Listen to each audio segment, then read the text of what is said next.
Hey everyone, and welcome back to another edition of the Official Visit podcast. I am Tyson, Alger, Oregon Ducks reporter for the Oregonian, and I am joined here by Andrew Greif, who does the exact same thing. Andrew, you just got back from the East Coast. How you doing, man? How's your summer?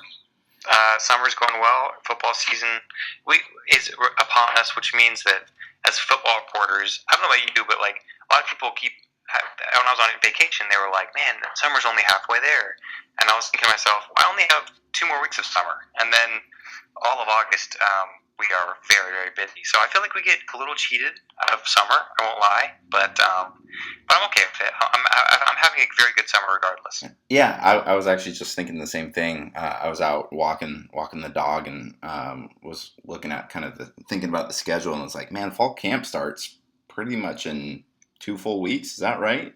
Yeah. God, that's insane. I'm not ready for that. And well, part of that too was Pac-12 Media Days, which I just got back from last week, was about a week earlier than it usually is. So that kind of like jolted me out of my my summer trans a little bit prematurely there.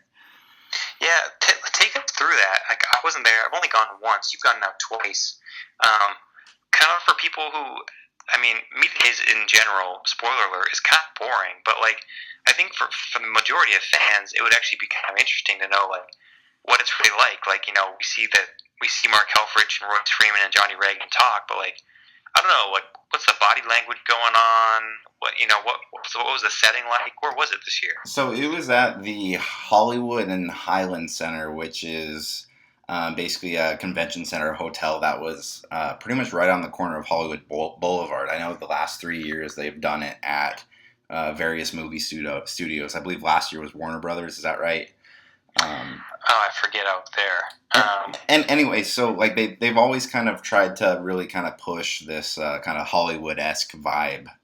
It was a little different this year because it wasn't in the movie studio, but it was in this kind of massive facility. Right, boy, it was like 2 blocks down from like the famous Chinese theater. Like the Jimmy Kimmel set was a couple blocks down. Just kind of all that sort of thing, but.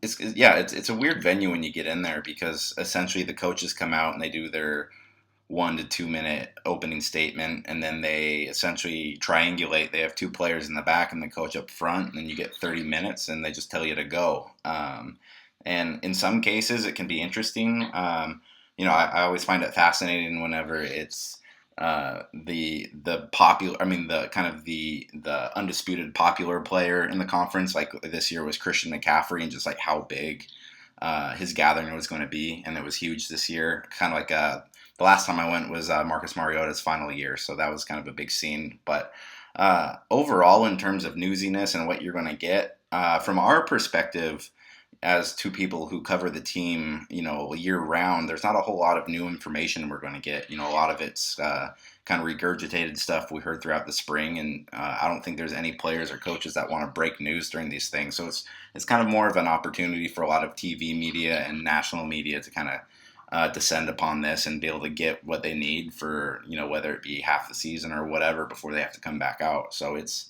an interesting event because it's definitely an event, but in terms of what we're able to get out of it, we're kind of there just to kind of cover the event in general instead of gathering stuff for features and that sort of thing. Did Mark Helfrich? Did he seem like he had kind of I don't know, like almost any talking points that he was really trying to hit in his opening statement or anything like that, or things he kept bringing his comments back to? Was there anything? I just remember last year was very much don't we trust our quarterbacks even though we really can't talk about Vernon. It was all about how much we trust quarterbacks. I don't know. Does he have any kind of recurring theme this year that you sensed? The one thing that kind of stood out to me this year is, quarterbacks were definitely the talk again with this team. With Vernon Adams gone, and so you got what everyone assumes to be a 2-man race between Dakota Prukop and Taylor. Man, I am all over the place today. Travis Johnson. But as you can tell, there's been a lot of quarterbacks that have come through Oregon the last couple of years. But the one thing Helfrich kind of kept bringing up unprompted was how it's, we're going to evaluate all 3 of them. And obviously he's alluding to Terry Wilson, the freshman quarterback, who as the line Mark Helfrich has said, probably at this point 15 times at least, the kid who just got off the plane and went straight into practice this spring.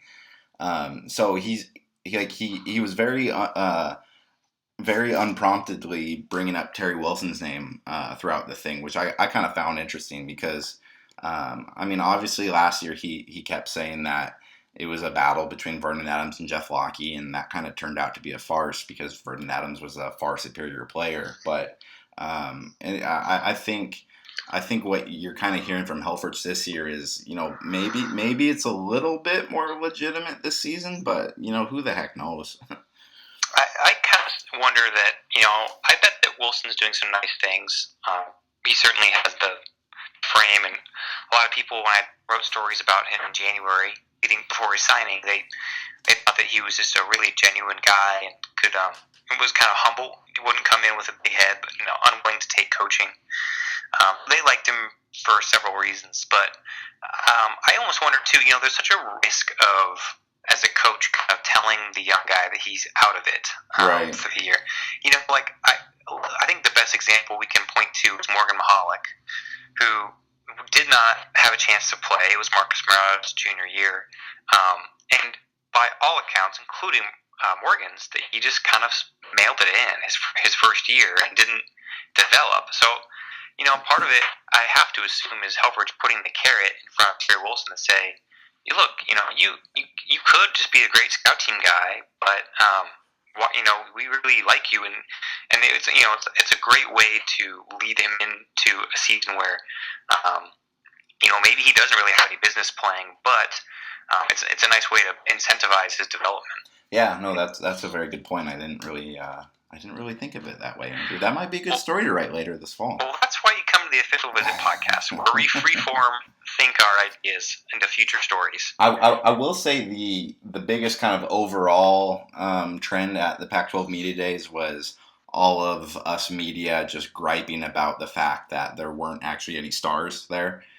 You did have Christian McCaffrey and Royce Freeman, but other than that, it was bless Oregon State, but they brought their punter. Josh Rosen of UCLA, who, if he has a good season, could potentially be a Heisman candidate. He wasn't there. Jake Browning, Washington's quarterback, wasn't there. The thing I found so fascinating was 2 years ago when I was there, it was kind of the year of the quarterback. That was the year with Sean Mannion, with Marcus Mariota, with quarterbacks up and down the Pac-12. At Pac-12 Media Days this year, there was one quarterback there, which was just crazy. Which quarterback was that? Colorado's quarterback. Was that Luthau? Yes. Interesting. He's a guy who many in the spring didn't even expect to play this year because of his Liz Frank injury, and is going to be Webb, who now obviously is at Cal. Yeah. So, well, I felt I felt so bad for Colorado because so the way this thing works is it was a 2-day event, Thursday and Friday, and 6 teams went the first day, 6 teams went the second day. And Colorado went last out of everybody. They went at 11:30 on Friday, and I believe UCLA went right before them. And UCLA was pretty much the biggest draw there. They're picked to win the South. It's the local team, obviously. So just a huge, huge gathering for just about every player and coach that was up there for UCLA. Well, they're off the clock. Colorado comes on. So not only are they the last team, not only are they the team coming up after UCLA, but lunch began to be served right as Colorado came out. So there was a big mass exodus to get in line for food, and I felt bad because there was maybe only about 6 or 7 people interviewing Colorado players and coaches total. It was a really, what I thought, a poorly managed move there. You got to have Colorado before the big team or something, end on the high note, because no one's going to leave early for UCLA. Oh, that's terrible. I didn't know that. That's terrible. Yeah, Mike McIntyre was pretty much up there just kind of yep, all right. Is there any questions? But they have to sit there for their 30 minutes. They're not going to call it early. So it was just a very awkward situation. Oh, my gosh. That has to be – yeah, I think the Pac-12, you have to put a marquee team at the beginning and end of each day, because I just think you need to bookend and incentivize the media to stay around. That's bad. Yeah, and so on the flip side, and I wrote about this because I had to cover Oregon State while I was down there. Bringing the punter for Oregon State was actually a damn good idea because, well, and they had a bit of a luck of the draw that they win at 9:30 on Friday, so everyone was still there. But they were picked to finish last in the North, just like Colorado was picked to finish last in the South. And instead of people writing stories about, just, oh, it's another rebuilding year for this team or whatever, Oregon State brought their Australian punter, which everyone just assumed was like Tom Hackett 2.0. So I was looking through some of the national media stories, and half of them were Oregon State punter wins the press like that sort of thing. So I thought that was actually, I don't know if it was a calculated move by Oregon State, but it worked out in the long run. Yeah. Well, media days, we've touched on it now several times, but for the local writers who are around the team, they're not a great situation to learn anything about the team you cover, but it's a perfect one-stop shop for every other program. I remember in 2015, I was really enticed by what Arizona State was selling. I was really like, wow, okay, they were so confident. They're talking about national championship aspirations. I mean, their coach was wearing gator boots, for heaven's sakes. Yeah, I mean, it's like, it was, Mike Bercovici was very compelling. It just seemed like they were a team on the upswing. Was there a team that you felt like, a non-Oregon or Oregon State team that won the day, won the press conference that you think maybe people consider a dark horse? Or, I mean, Washington has a lot of hype, so I wouldn't consider them eligible for this. But I don't know. Are there any teams out there you felt like came off very well? It's funny because I was about to say Washington, but as I was thinking that too, I was like, you know what, that's not a dark horse by any means, because Washington has kind of been, one of the trendy picks to win the Pac-12 North, if not the whole conference. I will say just one note about Washington. It was really interesting being there this year after I was there 2 years ago, which was Chris Peterson's first season. So just, the difference of talk from that first year of, you're a successful coach with a successful track record. How are you going to turn this program around? To fast forward 2 years now it's all talk of, we're not looking into the hype. We still have things to prove, and just how quickly that transformation happened. So Washington was definitely downplaying the expectations this year. As for a team that may surprise people or who had a good day, it's hard to say because, in the Pac-12 North, you kind of, what you got. I mean, I think Stanford, Cal, Washington, Oregon, or sorry, not Cal, Washington State and Oregon all have a decent chance at winning the conference. I don't think Cal or Oregon State are really going to come out and surprise anybody. I think a lot of people would just kind of forget that Utah is very consistently good at what they do.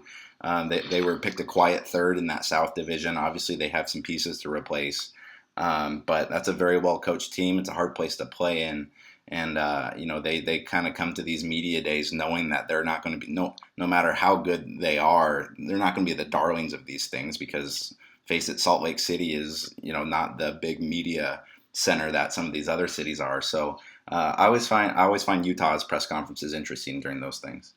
Yeah, when I was writing a Utah opponent preview that will post next week, and teaser, I was floored.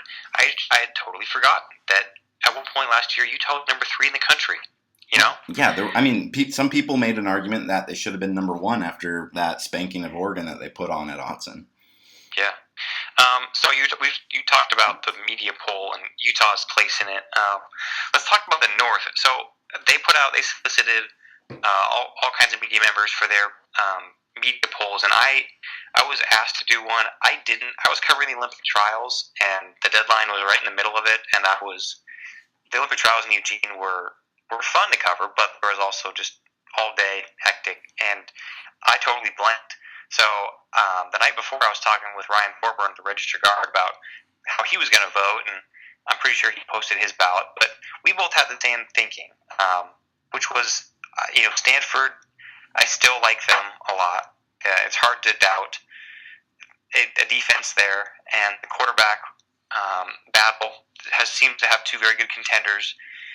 Offensive line is missing some pieces, but But again, Stanford's offensive line just churns them out, kind of like Oregon's, and they have the best player in the conference, Christian McCaffrey, who's not limited to one facet of the game. He's going to be returning kicks and punts. So I still think that they are going to be. They should be considered the class of the conference of the Pac-12 North right now. And then right behind him, I'd settle in Oregon. Yeah, that's what I put as well. Until Washington beats Oregon, I think that has to be the way that we look at it, because Oregon last year, it was not a good season in a lot of ways for Oregon, and yet they got 9 wins. And really didn't play well for most of the year. They basically played with one hand tied behind their back, with a very historically bad defense and a quarterback situation that was fluid the entire way. And I think that that might be the worst season we see from Mark Helfrich. If he's around for the length of his contract, that might be the worst we see for a while. Just because I think 9 wins is kind of the floor. Right. So I don't know if Washington is quite there to usurp the Ducks, and certainly not Stanford, at least right now. So that's where I would put it. And I also think we have to think about Washington State quite a bit. I was just about to make the point. Washington State's got to be sitting there thinking, when do we finally get our respect? That they're a team that has played really well last year. They were decent the year before. They have a very experienced quarterback coming back. And I think a lot of people just kind of dismiss the success they had last season as kind of a one-off, because you have a Washington team that hasn't done anything in how many years, all of a sudden kind of upserts them and is kind of the darling of the conference right now. Granted, I don't think Mike Leach really cares about it, any sort of predictions or anything, but with those top 4 teams, like I said earlier, I think you could almost make a case to interchange any of them there. I agree with you, and Stanford's probably by the class of the division by far, but they got a lot of changes. Oregon's got changes across the board. Washington hasn't done anything yet. There's question marks on every single team, so I don't think you can make it the definitive case for this team's going to win this 100%. Yeah, and I don't know what Washington State will do this whole season, but I do know, and just like because you were at that game 2 years ago, that a really good Oregon team went into Washington State and played a team that wasn't. I don't believe a team that was as good as this year's Washington State, and they very nearly lost in Pullman. And I think that's going to be a tough place to play again. Washington State's defense just is really. I'm not going to say I'm an X's and O's know what they do, but they attack, and they are always so active, and they always can throw fits for Oregon's offensive line the last 2 years. And I just think that no matter what they do the rest of the year, I think Oregon's game in Pullman is a totally sneaky game that, we circle Stanford in November, we circle Washington at Autzen in early October 8th, but that Wazoo game is absolutely one that you have to worry about if you're an Oregon fan. I just don't think you can breathe easy going into there. It's not 100,000 seats. It's not a particularly rabid fan base, but I don't know. I think that you can't discount the kind of trouble that kind of a good quarterback will throw at Oregon, literally, again and again and again. And I don't care how good the secondary is this year, improved. I think that's just a massive challenge. I completely agree with you there. So let's turn our focus to the South. I don't think the South is as interesting as the North, but I'm just saying that because I cover the North. But UCLA is the pick to win the South.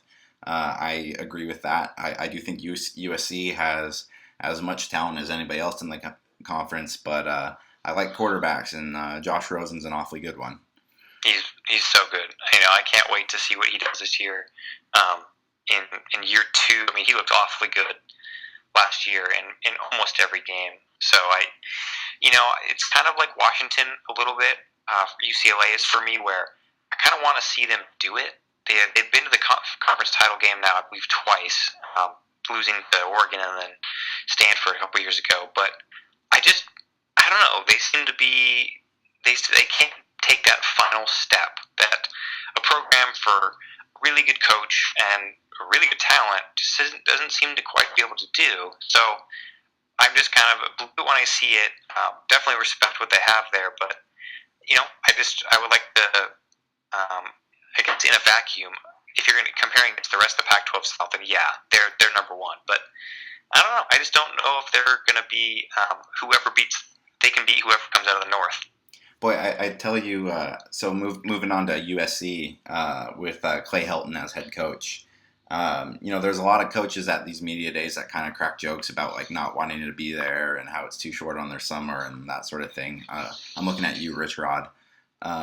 If there was one coach who was just pumped to be kind of commanding that room, it was Clay Helton. He definitely, and it could have just been someone told him like, hey, like you need to own this, but that guy definitely almost had the media picking out of his palm during that thing. He gave by far the longest opening statement, kind of gave a rundown unprompted of, where they're at position by position. And honestly, it was, if I was another team kind of looking at this, it was almost kind of frightening to see because just how good of recruits USC can get. And then you have a coach who looks completely engaged in that position right now. I think you could almost make the Washington comparison too there, as it's almost kind of a sleeping giant down there in the South. I'm glad you broke down the coaches who most and least wanted to be there, because that's always a fun game, parlor game to play. It's like, Rich Rod was always last year too. He was just like, half joking, and that's his shtick, but like that's what makes him kind of great on a mic. But he was just, didn't want to be there, and Helfrich is right down the middle, just happy to show up, trade remarks with reporters, and then you have the Heltons of the world. There's always someone different who are just, always kind of want to make a splash. And last year it was Sarkisian, who I don't know if you remember this, but he took a shot at Oregon's uniform. Oh, right. While Sarkisian was wearing a USC polo with lime green piping, I should say. So just I always find kind of just the mood of the coaches, the body language, very funny. I agree there. Well, what else do you want to talk about? Honestly, I think that's all we got. I mean, we're so close to fall camp that we're pretty quickly going to have some more player guests and hopefully some coach guests. But, media days, I think that even though we go to these and we maybe downplay their importance, it's always a kind of a moment for fans to puff out their chests of where people think they belong in the conference. And so I think there's a lot of fascination from fans about media days typically. So I just want to take people inside there. And also it was selfish of me because I wasn't there and I just wanted to hear about how it went. Yeah, definitely. Well, I got a flight to catch because I have a pretty fun weekend planned here. Yeah, I'm heading to Cooperstown for the Hall of Fame induction. So I'm very not excited about that. So let's. And you will be seeing, of course. Oh, I'm a huge Mike Piazza fan. No, I'm kidding. I was born in Seattle, grew up a Mariners fan. So I'm there's not a whole lot of events that kind of as sports reporters now that and granted I'm not doing this for work, but we've covered some of the biggest things out there. But I'm still pretty jacked up to go to this because it's kind of the thing that got me into sports, and it'll be nice to just sit there and not have to worry about writing it or covering it or working it. So us sports reporters like to be fans sometimes too, and this is kind of my vice. So I'm going to enjoy it. Yeah, Mariners used to be my team too. He's not going in a red uniform? I don't think so. Actually, I think he had the option of going in a Chicago White Sox uniform for that 2 months that he spent with the White Sox, and I believe he struck out about 80% of his at bats.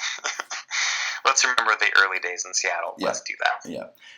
All right, guys. Well, as always, you can find all of our stuff at OregonLive.com/ducks. There's probably going to be just one or two more down weeks before coverage begins with 2 days at fall camp. We are running our opponent and positional battle previews right now on the site, so you can check those out. We're both on Twitter. I'm at Tyson Alger. He is at Andrew Greif. If you're listening to this on iTunes, if you want to give us a rating, we will send the check in the mail. And until then, we'll be back next week.